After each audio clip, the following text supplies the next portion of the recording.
नमस्कार, मी प्रणाली भोसले. माझे कोकणच्या बातमीपत्रात आपल्या सर्वांचं मनपूर्वक स्वागत करते. बातमीपत्राला सुरुवात करण्याआधी पाहूयात हेडलाईन्स. खेड नगरपरिषद दवाखान्याचे उद्घाटन. खेड नगरपरिषद आणि घरडा हॉस्पिटल लोटे यांच्या संयुक्त विद्यमाने उद्घाटन. कोकणातील आंबा उत्पादनात यंदा मोठी घट. राज्याचे गृह राज्यमंत्री व महसूल राज्यमंत्री योगेश कदम यांची महत्त्वाची प्रतिक्रिया.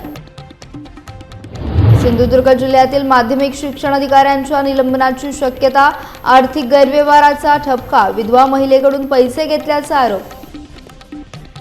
आणि आयटी क्षेत्रातील महिलांच्या सुरक्षेबाबत उपस्थित झालेल्या मुद्द्यावर महिला व बालविकास मंत्री अदिती तटकरे यांची प्रतिक्रिया. तक्रार आल्यास कडक कारवाई करण्याचे आश्वासन. पाहुयात सविस्तर वृत्त. खेड नगरपरिषद आणि घरडा हॉस्पिटल लोटे यांच्या संयुक्त विद्यमाने हिंदू हृदय सम्राट श्री बाळासाहेब ठाकरे दवाखान्याचा उद्घाटन सोहळा खेड येथे उत्साहात पार पडला. राज्यमंत्री योगेश कदम यांच्या हस्ते दवाखान्याचे उद्घाटन करण्यात आले. यावेळी नगराध्यक्षा माधवी बुटाला, घरडा फाउंडेशनचे विश्वस्त सतीश वेंगोली, शिवसेना गटनेते निकेतन पाटणे, उपनगराध्यक्ष सतीश चिकडे, मुख्याधिकारी महादेव रोडगे यांच्यासह मान्यवर उपस्थित होते. खेड शहर आणि परिसरातील गरजू रुग्णांना माफक दरात आरोग्य सुविधा उपलब्ध व्हाव्यात या उद्देशाने हा दवाखाना सुरू करण्यात आला. खासगी दवाखान्यांच्या तुलनेत सर्व तपासण्या आणि उपचारांवर 50% सवलत देण्यात येणार आहे. तब्बल 16 वर्षांनंतर हा दवाखाना पुन्हा सुरू झाल्याने आणि परिसरातील नागरिकांना मोठा दिलासा मिळणार आहे. हमने 16 साल के बाद ये जो हमने खड़ा किया है और हम रिस्पॉन्सिबिलिटी लिया है खेड म्यूनसिपल हॉस्पिटल का, ये हमने इसलिए लिया क्योंकि डॉक्टर गाड़ा जो हमारा फाउंडर है गाड़ा केमिकल का, उसका ये एक ड्रीम था कि हम नागरिक लोग को फ्री ट्रीटमेंट देवें और जितना फ़ायदा लेगा नागरिक इधर का उनका ही भला होगा. तो इनका सब सर्विसेज हमको डायलिसिस, जैसा डॉक्टर फिरोज़ ने बोला, डायलिसिस, एक्सरे, सीटी स्कैन, सब उसको कम्प्लीटली डिस्काउंटेड रेट्स में हमने करना है.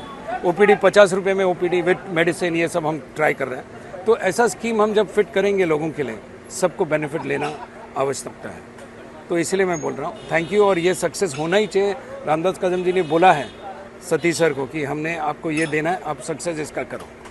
तो ये न्योचा ऑलरेडी आया है ऊपर से, तो हमने ले लिया हमारे शोल्डर पर कि ये रेडी करना है. हा नगर परिषद खेड आणि बाई रतनबाई घरडा यांच्या संयुक्त विद्यमाने आपण हे सुरू केलेला हा एक प्रोजेक्ट आहे की आम्ही हिंदू हृदय सम्राट बाळासाहेब ठाकरे दवाखाना आज अत्यंत अल्प दरामध्ये, माफक दरामध्ये किंवा योजनेच्या मार्फत देखील अगदी मोफत देखील आम्ही उपचार करण्यासाठी येथे OPD सुविधा, कन्सल्टेशन, ECG असतील, डे केअरचे पेशंट असतील आणि सोबत सॅम्पल कलेक्शन, म्हणजे जे काही प्राथमिक उपचार आहेत ते आम्ही ह्या दृष्टीने सुरू करण्याचा प्रयत्न केलेला आहे. तरी आमचं सर्व नागरिकांना आव्हान आहे की आम्ही सुरू केलेल्या ह्या सेवेचा सगळ्यांनी लाभ घ्यावा. अत्यंत माफक आणि अगदी मोफत देखील काही सुविधा आपल्याकडे उपलब्ध आहेत, त्यामुळे ह्या सगळ्यांचा सगळ्यांनी लाभ घ्यावा ही विनंती. कोकणातील आंबा उत्पादनात यंदा मोठी घट झाल्याची गंभीर बाब समोर आली असून यावर राज्याचे गृह राज्यमंत्री आणि महसूल राज्यमंत्री योगेश कदम यांनी महत्त्वाची प्रतिक्रिया दिली आहे. कोकण कृषी विभागाच्या अहवालानुसार तब्बल 90% आंबा उत्पादन घटले आहे. या पार्श्वभूमीवर कोकणातील आंबा बागायतदारांचा प्रश्न सर्व आमदारांनी एकत्र येत मुख्यमंत्र्यांकडे मांडला असल्याचं योगेश कदम यांनी स्पष्ट केलं. त्यानुसार प्रथमच विमा नसलेल्या बागायतदारांना 25,000 रुपये तर विमाधारक बागायतदारांना 45,000 रुपये अनुदान देण्याचा निर्णय घेण्यात आला आहे. गरज भासल्यास या अनुदानाच्या रकमेत वाढ करण्याची मागणी देखील मुख्यमंत्र्यांकडे करण्यात येणार असल्याचं योगेश कदम यांनी सांगितलं. तसेच कोकणातील प्रमुख पीक असलेला आंबा बागायतदारांच्या पाठीशी सर्वपक्षीय आमदार ठामपणे उभे असून त्यांच्या हक्कांसाठी एकत्रितपणे लढणार असल्याची ग्वाही देखील त्यांनी दिली. नाही, ह्या वेळेस नक्कीच आंब्याचं उत्पादन जवळपास 90% उत्पादनामध्ये घट आहे असा विद्यापीठाचाच अहवाल आहे, कृषी विभागाचा अहवाल आहे. आणि हा अहवाल 15-20 दिवसापूर्वीचा आहे. त्यानंतर कदाचित अजून देखील वाढला असेल. नुकसान 100% आहे. म्हणून आम्ही माननीय मुख्यमंत्री महोदयांकडे सगळ्या कोकणामधील आमदारांनी एकत्र मागणी केली होती की यावेळेस आपण अनुदान हे दिलं पाहिजे. आणि पहिल्यांदाच आंबा आणि काजूला पहिल्यांदाच महाराष्ट्राच्या इतिहासामध्ये, कोकणाच्या इतिहासामध्ये हे अनुदान मिळतंय. 22,000 रुपये ज्यांना इन्शुरन्स नाही आहे त्यांना, आणि मला वाटतं 42,000 जर का आकडा कदाचित पुढे मागे होत असेल, परंतु 42,000च्या दरम्यान ज्यांचे इन्शुरन्स आहे त्यांना मला वाटतं पहिल्यांदा हे अनुदान मिळते. नक्की ह्याच्यामध्ये जर का वाढीव मदतची आवश्यकता लागली तर आम्ही ती देखील मागणी मुख्यमंत्री महोदयांकडे करू. परंतु ह्या बाबतीमध्ये कोकणातील आम्ही सर्व आमदार, कुठल्याही पक्षाचे असो तर आम्ही सर्व आमदार हे एकत्र आहोत आणि कोकणामधील आंबा उत्पादकांसोबत आम्ही सर्व त्यांच्या पाठीशी खंबीरपणे उभे आहोत. IT क्षेत्रातील महिलांच्या सुरक्षेबाबत उपस्थित झालेल्या मुद्द्यावर महिला आणि बालविकास मंत्री अदिती तटकरे यांनी प्रतिक्रिया दिली आहे. या प्रकरणाची सविस्तर माहिती अद्याप मिळालेली नसली तरी संबंधित लोकप्रतिनिधींनी मुद्दा उपस्थित केला असल्यास नाशिक पोलीस प्रशासनाने गांभीर्याने दखल घेतली असेल असे त्यांनी सांगितले. महिला व बालविकास विभागाच्या मंत्री म्हणून IT क्षेत्रातील महिलांबाबत कोणताही गैरप्रकार घडला असल्यास स्थानिक प्रशासनाशी समन्वय साधून कडक कारवाई करण्याच्या सूचना दिल्या जातील असं देखील त्यांनी स्पष्ट केलं आहे. या प्रकरणाची माझ्याकडे आणखीन सविस्तर माहिती नाही, पण जर काही लोकप्रतिनिधींनी हा मुद्दा घेतला असेल आणि मला खात्री आहे की नाशिकचं पोलीस प्रशासन सुद्धा याच्यावर या संदर्भामध्ये त्यांनी गांभीर्याने दखल घेतली असेल. आणखीन महिला व बालविकास विभागाची मंत्री म्हणून सुद्धा IT क्षेत्रातील काही या महिलांसोबत जर काही चुकीचा प्रकार घडला असेल तर तिथल्या स्थानिक पोलीस प्रशासनासोबत मी सुद्धा संपर्क करून त्यामध्ये आणखीन काही कडक कारवाई करता येतील या संदर्भामध्ये आमच्या वतीने त्यांना सूचना देण्यात येतील. नाही, खरं तर माझं आपल्या माध्यमातून सगळ्याच नागरिकांना आव्हान असेल की अशा पद्धतीच्या व्हिडिओजला कोणी प्रोत्साहन देऊ नये. आपल्याकडे जर ते त्या पद्धतीनं आले असतील तर त्याची रीतसर तक्रार त्यांनी पोलिसांमध्ये करावी आणि आपल्याकडून ते दुसऱ्या कोणाला फॉरवर्ड होणार नाहीत याची दक्षता एक नागरिक म्हणून आपण पहिलं घेणं आहे. मी सुरुवातीपासूनच या भूमिकेवर ठाम राहिली की मूळ मुद्दा हा त्या पीडित महिला ज्यांच्यावर खऱ्या अर्थानं हा अतिशय निंदनीय प्रकार झालेला आहे त्यांना न्याय मिळण्याचा आहे आणि त्यासाठी शासन सर्वच पद्धतीनं निश्चितपणाने ती कारवाई करत आहे. एक महिला अधिकारी ही त्याची एक प्रमुख म्हणून राज्याचे मुख्यमंत्री देवेंद्र फडणवीस साहेबांनी नेमलेली आहेत. या व्यतिरिक्त सुद्धा जर आणखीन महिलांना त्या संदर्भामध्ये, पीडित महिलांना त्या संदर्भामध्ये जर पोलिसांना माहिती द्यायची असेल तर त्यांनी पुढे यावं. त्यांची आयडेंटिटी ही त्या ठिकाणी राखून ठेवण्याच्या दृष्टिकोनातून पोलीस प्रशासन सगळी खबरदारी ही घेईल. कुठल्या ज्या साईट्स असतील, कुठल्या ज्या प्लॅटफॉर्म असतील ज्याच्यावरून हे व्हिडिओ त्या ठिकाणी स्प्रेड केले जात आहेत त्यांच्यावर सुद्धा पोलीस विभागाच्या वतीने कडक कारवाई ही करण्याची सुरुवात ही राज्याचे मुख्यमंत्री फडणवीस साहेबांच्या निर्देशानुसार झालेली आहे. सिंधुदुर्ग जिल्ह्यातील माध्यमिक शिक्षण अधिकारी कविता शिंपी यांच्यावर निलंबनाची टांगती तलवार असल्याची खळबळजनक माहिती समोर आली आहे. जिल्हा परिषदेकडून गठीत त्रिसदस्यीय चौकशी समितीच्या अहवालात आर्थिक गैरव्यवहार आणि कामातील दिरंगाईबाबत गंभीर ठपका ठेवण्यात आल्याचं समजतंय. माध्यमिक शिक्षण विभागातील प्रलंबित प्रस्ताव, कामातील विलंब आणि मान्यतेसाठी आर्थिक मागणी केल्याचे आरोप चौकशी दरम्यान समोर आले आहेत. विशेष म्हणजे अनुकंपा तत्वावरील नियुक्तीसाठी एका विधवा महिलेकडून पैसे घेतल्याचा गंभीर आरोप देखील करण्यात आला होता.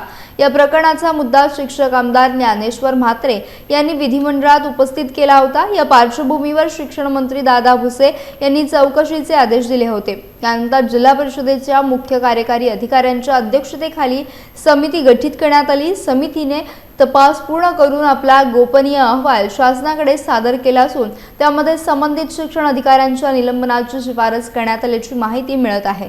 या घडामोडींमुळे सिंधुदुर्ग शिक्षण विभागात खळबळ उडाली असून शासन पुढील काय कारवाई करते याकडे सर्वांचं लक्ष लागलंय. पेण नगरपालिकेने आर्थिक वर्षात करवसुलीमध्ये उल्लेखनीय कामगिरी करत विक्रम नोंदवला. कर्मचारी टंचाई आणि निवडणुकीची कामे सुरू असतानाही पालिकेने तब्बल 12,89,59,80 रुपयांची करवसुली केली आहे. मुख्याधिकारी जीवन पाटील यांच्या मार्गदर्शनाखाली ही मोहीम राबवण्यात आली. यंदा 85 ते 90% कर वसुली झाल्यानं नगरपालिकेच्या उत्पन्नात मोठी वाढ झाली आहे. कर वसुलीसाठी जनजागृती मोहीम राबवण्यात आली. जाहीर दवंडी देत नागरिकांना मालमत्ता कर भरण्याचे आवाहन करण्यात आले. तसेच नागरिकांच्या हरकती आणि सूचनांची दखल घेत बिलांमध्ये आवश्यक सुधारणा करण्यात आल्या. त्यामुळे नागरिकांचा विश्वास वाढल्याचं मुख्याधिकारी जीवन पाटील यांनी सांगितलं. कर्मचारी अपुरे असतानाही आणि निवडणुकीची जबाबदारी पार पाडत ही मोहीम यशस्वी करण्यात आली आहे. लेखापाल किरण शहा, कर निरीक्षक गोविंद भिसे, वसुली विभाग प्रमुख महेश वडके आणि संगणक अभियंता निकिता पाटील यांच्या सहकार्याने ही कामगिरी पूर्ण झाली. या विक्रमी कर वसुलीमुळे पेण नगरपालिका आणि इतर नगरपालिकांच्या तुलनेत अव्वल स्थानी पोहोचली आहे. यंदा 31 मार्च 2026 रोजी पेण नगर परिषदेची मालमत्ता कर तसेच पाणीपट्टी वसुली ही खूप चांगली आणि विक्रमी झालेली आहे. मालमत्ता कर वसुली ही साधारण 85% वसूल आपली झालेली आहे. तसेच पाणीपट्टी ही 80% आपलेली वसुली झालेली आहे. हे वसुली करण्यासाठी आपण मोठ्या प्रमाणात प्रयत्न केले. मोठ्या प्रमाणात जनजागृतीसाठी रिक्षाद्वारे मेसेजिंग दिलं, त्याचप्रमाणे फलक लावले आणि लोकांमध्ये जनजागृती केल्यामुळे नागरिकांचंही यासाठी उत्तम सहकार्य मिळाल्याने त्यांनी तातडीने कर भरणा केल्याने आपली यंदा पेण नगर परिषदेची वसुली ही खूप चांगली झाली. आणि या वसुलीच्या माध्यमातूनच आपल्याला विविध विकास कामे किंवा शहराची अत्यावश्यक कामे या वसुली किंवा या मालमत्ता कर, पाणीपट्टी कर यातूनच आपल्याला कामं करता येतात. याबद्दल नागरिकांचे धन्यवाद, आभार. आणि ज्यांची पाणीपट्टी किंवा घरपट्टी अजून भरायची असेल त्यांनी तातडीने एप्रिल महिन्यात भरून नगरपालिकेला सहकार्य करावे ही सर्व नागरिकांना विनंती करण्यात येईल. सुदर्शन केमिकल इंडस्ट्रीजच्या सुधा सितारा या उपक्रमांतर्गत रायगड जिल्ह्यातील 500 विद्यार्थिनींना शिष्यवृत्ती प्रदान करण्यात आली आहे. रोहा येथील चिंतामणराव देशमुख सभागृहात आयोजित कार्यक्रमात राज्याच्या महिला आणि बालविकास मंत्री अदिती तटकरे यांच्या हस्ते शिष्यवृत्तीचे वितरण करण्यात आले. यावेळी रायगडच्या पोलीस अधीक्षक आंचल दलाल, नगराध्यक्ष वनश्री शेडगे, जिल्हा परिषद उपाध्यक्ष मधुकर पाटील, तहसीलदार किशोर देशमुख, पोलीस निरीक्षक सुयश सिंह यांच्यासह सुदर्शन केमिकलचे अधिकारी उपस्थित होते. गरजू आणि हुशार विद्यार्थ्यांच्या उज्ज्वल भवितव्यासाठी सुधा सितारा हा उपक्रम स्तुत्य असल्याचे मंत्री अदिती तटकरे यांनी सांगितले. गेल्या 6 वर्षात जवळपास 1000 विद्यार्थ्यांना या उपक्रमाचा लाभ मिळाल्याची माहिती देखील यावेळी देण्यात आली. व्हॉलेंटियर्स आलेले आहेत. या लेवलपर्यंत सुदर्शनच्या कर्मचाऱ्यांपर्यंत सामाजिक जबाबदारी भिनलेली आहे. त्याच्यामुळे सुधा सितारा हा पूर्ण एम्प्लॉई ड्रिव्हन किंवा स्टेक होल्डर ड्रिव्हन इनिशिएटिव्ह आहे. ओके, तर आपण आजच्या परिसंवादाकडे वळूया. आजच्या परिसंवादाचे खरंच मी ज्यांना म्हणते की सुधा सितारा खास आहे आणि या सुधा सितारांच्या वतीने मला असं वाटतं की आज 500 सुधा सितारा आहेत आणि यांच्या वतीनं माझ्याबरोबर परिसंवादाचं सूत्रसंचालन करण्यासाठी अजून एक सुधा सितारा की जी शिष्यवृत्ती पात्र मुलगी आहे ती माझ्याबरोबर आपल्या मान्यवरांना आज परिसंवाद पॅनलमध्ये क्वेश्चन विचारायला येणार आहे. तर कोणी स्वित्झर्लंडला फिरायला जात होते, कोणी हायकोर्टमध्ये, सुप्रीम कोर्टमध्ये अपिअर होत होते, आपले त्यांचे कसं चांगले केसेस चाललेले आहेत त्याच्याबद्दल सांगत होते. वेगवेगळी चांगली गोष्ट लोक आपली आयुष्यात करत होते. आणि मी 2 वर्षापासून फक्त एक कमरेमध्ये कोंडून होते. माझी काही सोशल लाईफ नव्हती. काही मी व्हॉट्सॲपही डिलीट केलेला होता कारण त्यांनीही आपण एक टाइम वेस्ट करण्याची याच्यात जातो. तर तो माझा एक ब्रेकिंग पॉईंट आला की आपण सगळं सोडलेलं आहे 2 वर्षापासून आणि हे आपलं एक्झाम आहे 2 आठवड्यात आणि असं झालेलं आहे. सो ऑफकोर्स त्यावेळी जे मला रेस्क्यू करायला माझे रक्षक म्हणून आले ते माझे आई वडीलच. त्यांनी धाडस दिला की काही नाही झालं तर ठीक आहे, तू दुसरा काही करशील आणि तू कर आता. सो आणि जसं ताई पण म्हटले, आय थिंक हे खूप महत्त्वाचं आहे इथे उल्लेख करणं. सगळी मुली आणि पालक पण जरी बसलेले असतील, कोणतीही व्यक्तीने जर काही आयुष्यात घडवायचे आहे तर त्याच्यासाठी महत्त्वाचं आहे की त्याचे आई वडील काही दृष्टिकोनातून त्यांना बघतात. 10 इयरच्या खरं एंडिंगपासूनच खूप मेहनत घ्यायला सुरुवात केली होती. कारण मला असं वाटायचं की मी एवढं करून मुंबईला शिकायला आले. माझ्या आधी माझ्या मोठ्या भावाला ती अपॉर्च्युनिटी मिळाली नव्हती आणि ती मला मिळाल्यानंतर मला असं नेहमी वाटायचं की वडिलांनी बोलू नये की तुला नागोठण्यालाच ग्रॅज्युएशनला टाकलं असतं तर बेटर झालं असतं. So I was very sure की मला चांगल्या पद्धतीनं शिक्षण घ्यायचं आहे. आणि जय हिंद कॉलेजमध्ये फायनल इयरमध्ये म्हणजे जशी आपली 10वी-12वीची बोर्ड एक्झाम असते तशी डिग्रीची पण बोर्ड सारखं स्वरूप असतं. त्याच्यामध्ये ज्या वेळेला माझ्या फील्डमध्ये मी जय हिंदमध्ये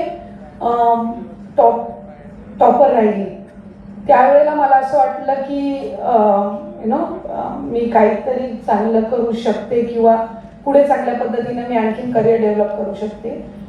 पोटनिवडणूक बिनविरोध पार पाडण्यासाठी सर्वच पक्षांनी पुढाकार घ्यावा असं आवाहन राष्ट्रवादी काँग्रेसच्या नेत्या अदिती तटकरे यांनी केलं आहे. अजितदादा पवार यांनी अनेक वर्ष काँग्रेस पक्षासोबत काम करत राजकीय संबंध जपले असल्याचं त्यांनी नमूद केलं. सुनेत्रा पवार यांनी काँग्रेस प्रदेशाध्यक्ष सपकाळ यांच्यासह वरिष्ठ नेत्यांशी संपर्क साधल्याची माहिती दिली. तसेच प्रफुल्ल पटेल आणि सुनील तटकरे यांनीही काँग्रेस अध्यक्ष मल्लिकार्जुन खरगे यांच्याशी संपर्क साधण्याचा प्रयत्न केल्याचं त्यांनी सांगितलं. राज्यातील राजकीय परंपरा लक्षात घेता ही पोटनिवडणूक बिनविरोध व्हावी अशी अपेक्षा त्यांनी व्यक्त केली. तर माझ्या माहितीनुसार आदरणीय सुनेत्रा काकींनी सुद्धा काँग्रेस पक्षाचे जे सन्माननीय प्रदेशाध्यक्ष आहेत सकपाळजी यांच्यासोबत त्यांनी संपर्क केला. आदरणीय प्रफुल्ल पटेल साहेब असतील, आदरणीय तटकरे साहेब असतील यांनी सुद्धा खारगे साहेबांना संपर्क करण्याचा प्रयत्न जवळपास 3-4 दिवस केला. त्यातून त्यांना जे काही असेल तर त्या संदर्भातलं उत्तर ते दोघं जास्ती पद्धतीनं देऊ शकतील. पण काँग्रेसचे अनेक आजही नेते मंडळी राज्यामध्ये आहेत, देशपातळीवर आहेत, ज्यांच्यासोबत आदरणीय दादांचे अतिशय सलोख्याचे संबंध राहिले आणि त्यातून आमची ही विनंती राहील. आणि या राज्याची एक राजकीय परंपरा राहिलेली आहे आणि त्या परंपरेला अनुसरून ही पोटनिवडणूक व्हावी अशीच आमची एक माफक अपेक्षा आणि इच्छा आहे. आणि मला खात्री आहे की काँग्रेस पक्षाचे जे वरिष्ठ आहेत ते या आमच्या विनंतीचा मान ठेवतील. पोटनिवडणूक बिनविरोध होण्याच्या दृष्टिकोनातून सर्वच पक्षाच्या नेतेमंडळींनी पुढाकार घ्यावा अशी एक राष्ट्रवादी काँग्रेस पक्षाची किंवा अजितदादांची कार्यकर्ता म्हणून आमच्या सगळ्यांची विनंती. सप्टेंबर 2025 पासून ई-केवायसी प्रक्रिया सुरू करण्यात आली आहे. या प्रक्रियेस वेळोवेळी मुदतवाढ देण्यात आली आहे. अनेक महिलांना ई-केवायसी करताना अडचणी येत असल्याने त्यांच्या सूचना आणि तक्रारींच्या आधारे ही मुदत वाढवण्यात आली असल्याची माहिती देण्यात आली आहे. राज्य आणि केंद्र शासनाच्या लाभार्थी योजनांसाठी ई-केवायसी प्रक्रिया बंधनकारक करण्यात आली असून अंतिम यादीप्रमाणे लाभ सुरू राहणार असल्याचे प्रशासनाकडून स्पष्ट करण्यात आले आहे. ई-केवायसीच्या प्रक्रियेची सुरुवात ही सप्टेंबर 2025 पासून झाली. पहिली मुदत ही नोव्हेंबरपर्यंत दिली होती. त्याच्यानंतर 31 डिसेंबरपर्यंत त्या मुदतीमध्ये वाढ करण्यात आली. त्याच्यानंतर 31 मार्चपर्यंत आणि आत्ता एप्रिल 30 तारखेपर्यंत त्या मुदतीत वाढ करण्यात आलेली आहे. अनेक महिला ज्या आहेत ज्यांनी ई-केवायसीच्या प्रक्रियेमध्ये त्यांना ती प्रक्रिया पूर्ण झाल्यानंतर किंवा करत असताना काही ज्या अडचणी येत होत्या त्या संदर्भामध्ये त्यांनी आमच्याकडे काही सूचना आणि तक्रारी दिल्या. त्यानुसार ही मुदतवाढ ही देण्यात आलेली आहे. अनेक महिला लाभार्थी ह्या त्या मुदतीचा दिलेल्या मुदतीमध्ये ती दुरुस्ती करून ते सबमिट करत आहेत. साधारणपणे 30 एप्रिलपर्यंत त्या संदर्भातला अंतिम जो डेटा आहे हा आपल्यापर्यंत समोर येईल. आमची साधारणपणे ई-केवायसीची जी प्रक्रिया आहे ही राज्य शासनाच्या किंवा केंद्र शासनाच्या ज्या इतर डायरेक्ट ज्या लाभार्थीच्या म्हणजे डिरेक्ट बेनिफिशरी ट्रान्सफरच्या जेवढ्या स्कीम्स आहेत त्या सगळ्यांनाच ई-केवायसी ही मॅन्डेटरी असते. त्यानुसार ही प्रक्रिया ही सुरू आहे आणि त्याच्या अंतिममध्ये अधिकाधिक ज्या लाभार्थी आहेत त्यांना लाभ हा या योजनेच्या अंतर्गत सुरू राहील. पेण येथील गांधी वाचनालयात प्रतिभा फाउंडेशन आणि हायब्रिड स्किल सेंटर यांच्या संयुक्त विद्यमाने भव्य रोजगार मेळाव्याचे आयोजन करण्यात आले. या उपक्रमाला युवा शक्ती फाउंडेशन पुणे यांचे सहकार्य लाभले. मेळाव्याला युवक युवतींचा उत्स्फूर्त प्रतिसाद मिळाला. या रोजगार मेळाव्यात Mahindra and Mahindra, Huhtamaki, MRF, Ulwe airport, Unnati health, परसेला केमिकल, लक्ष्मी ऑर्गॅनिक आणि प्रिव्ही यांसारख्या नामांकित कंपन्यांनी सहभाग घेतला. सकाळी 10 वाजल्यापासून मोठ्या संख्येने युवक उपस्थित राहिले. सुमारे 400हून अधिक युवकांनी सहभाग नोंदवला. त्यापैकी 250 पेक्षा अधिक उमेदवारांची विविध कंपन्यांमध्ये नोकरीसाठी प्राथमिक निवड करण्यात आली. कार्यक्रमाच्या यशस्वी आयोजनासाठी हायब्रिड स्किल सेंटरच्या टीमने विशेष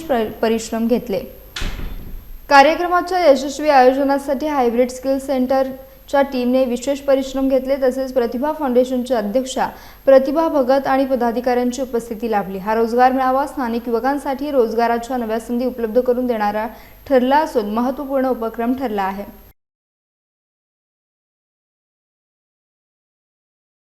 यासह बातमीपत्रात वेळ झाली इथेच थांबण्याची. भेटूयात नवीन बातमीपत्रासह. तोपर्यंत तुम्ही कुठेही जाऊ नका. पाहत राहा फक्त माझे कोकण.